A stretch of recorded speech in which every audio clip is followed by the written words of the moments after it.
2025년 새해에는 블로그를 꼭 한번 제대로 시작해보자고 마음먹은 분들 많으셨죠? 그런데 막상 시작해보니 글도 꾸준히 쓰고 사진도 정성껏 올렸는데 조회수도 방문자 수도 생각보다 너무 안 나오고 체험단이나 애드포스트 수익은 말할 것도 없고요. 나만 이런가? 하면서 스트레스 받고 계신 분들 분명 많으실 겁니다. 혹시 이런 생각하지 않으셨어요? 내 블로그는 이웃이 없어서 그런가? 이제 막 시작했으니까 당연한 거겠지. 하지만 이대로 생각하고 그냥 넘어간다면 평생 네이버 블로그로 수익 내기 어려울 수도 있습니다. 그렇다면 문제는 뭘까요? 바로 제목입니다.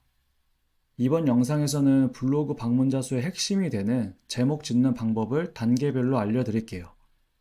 조회수 정체로 답답했던 분들이라면 이 영상 끝까지 시청하시면 변화의 실마리를 찾으실 수 있을 겁니다. 많은 분들이 블로그에 글을 쓰고 나면 내용이 중요하지 않을까? 라고 생각을 하시는데요. 물론 콘텐츠의 질도 중요하지만 네이버 블로그는 본질적으로 검색을 위한 플랫폼입니다.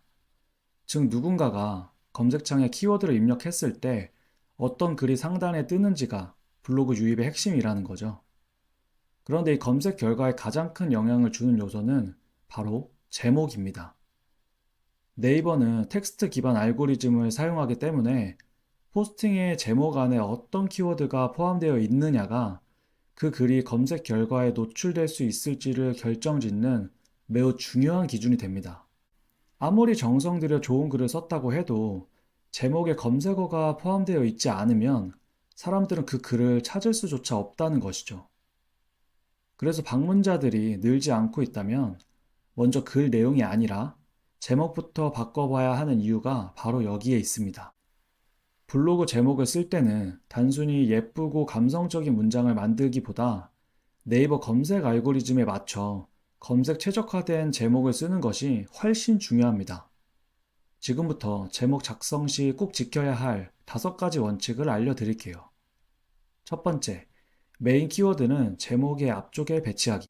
제목에 반드시 포함해야 할 핵심 키워드, 즉 메인 키워드는 제목의 앞부분에 위치할수록 상위 노출 가능성이 높습니다.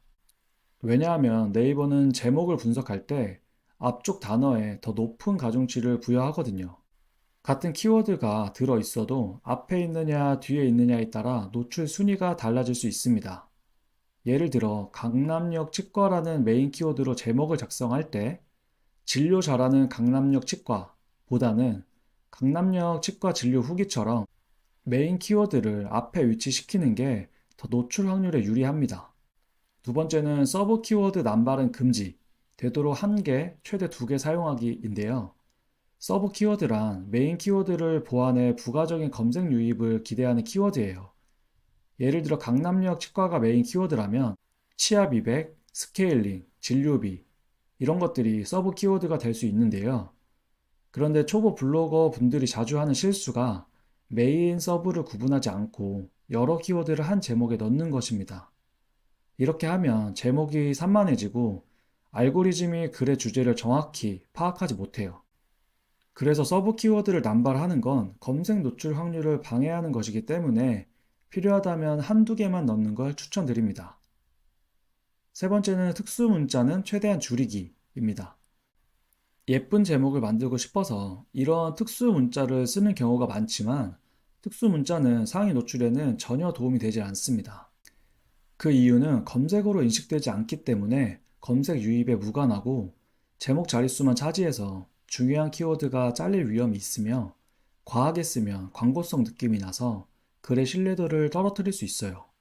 느낌표, 하이픈, 슬래시 정도만 강조용으로 1~2개만 사용하는 걸 추천드려요. 네 번째는 제목 길이는 공백 포함 25자 내외로 작성하기. 제목이 길어지면 네이버 검색 결과에서 중간이 잘려서 점점점으로 표시가 되죠. 그럼 클릭률도 떨어지고 중요한 키워드가 노출되지 않을 수 있습니다. 또 너무 긴 제목은 초보 블로그 같이 보이고 주제 전달력이 약해집니다. 그래서 제목은 공백 포함 25자 이내, 최대 40자를 넘기지 않는 것이 가장 안전합니다. 다섯 번째로 클릭을 유도하는 후킹 문장으로 여기까지 해서 키워드를 잘 선택하고 구조도 잘 잡았다면 이제 마지막 단계는 사람의 눈길을 끄는 문장으로 마무리하는 것입니다. 제목은 검색에 노출되는 것도 중요하지만 클릭을 유도해야 진짜 효과를 발휘해요. 예를 들어 강남역 치과 후기, 치아 비백 잘하는 병원 같은 제목은 설명 중심이고 정보도 있긴 하지만 클릭 유도는 약합니다.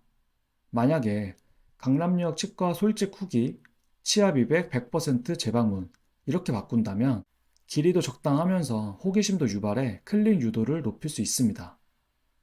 호기심을 유발하거나 결과에 대한 기대를 심어주는 식의 후킹 문장을 제목 뒤에 자연스럽게 붙여보세요. 단 너무 자극적이거나 과장된 문장은 피하고 실제 포스팅 내용과 어긋나지 않게 구성하는 것이 중요합니다. 그렇다면 제목에 들어가는 좋은 키워드는 어떻게 찾을 수 있을까요? 기준은 간단합니다. 내 하루 평균 자수 곱하기 5 이하 검색량 키워드부터 도전하세요. 예를 들어 현재 하루 방문자가 50명이라면 검색량이 250 이하인 키워드부터 활용해야 합니다. 이런 작은 키워드일수록 경쟁이 적기 때문에 상위 노출 가능성이 높습니다. 검색량을 분석하기 위해서는 블랙키위, 네이버 자동완성, 네이버 데이터랩 등을 이용해 볼 수가 있는데 이 도구들로 검색량, 발행량, 연관 키워드를 비교하면 제목에 넣을 키워드 선택이 훨씬 쉬워집니다. 키워드 분석에 대한 부분은 내용이 또 너무 많기 때문에 다른 영상에서 자세하게 다뤄보도록 할게요. 오늘은 블로그 검색 노출의 핵심인 포스팅 제목 짓는 법에 대해서 알아봤는데요. 어때요, 여러분? 감이 오시죠? 제목만 잘 바꿔도 블로그 조회수는 확실히 달라질 겁니다. 마지막으로 정리하면 메인 키워드는 앞에, 서브 키워드 남발 금지, 특수 문자 최소화, 제목은 25자 이내, 후킹 문장 추가, 내 체급에 맞는 키워드 활용. 이 기준대로 글 5개만 써보세요. 분명 놀라운 변화가 생길 겁니다. 영상이 도움이 되셨다면 좋아요, 구독 부탁드리고 댓글로 질문이나 후기 남겨주세요. 감사합니다.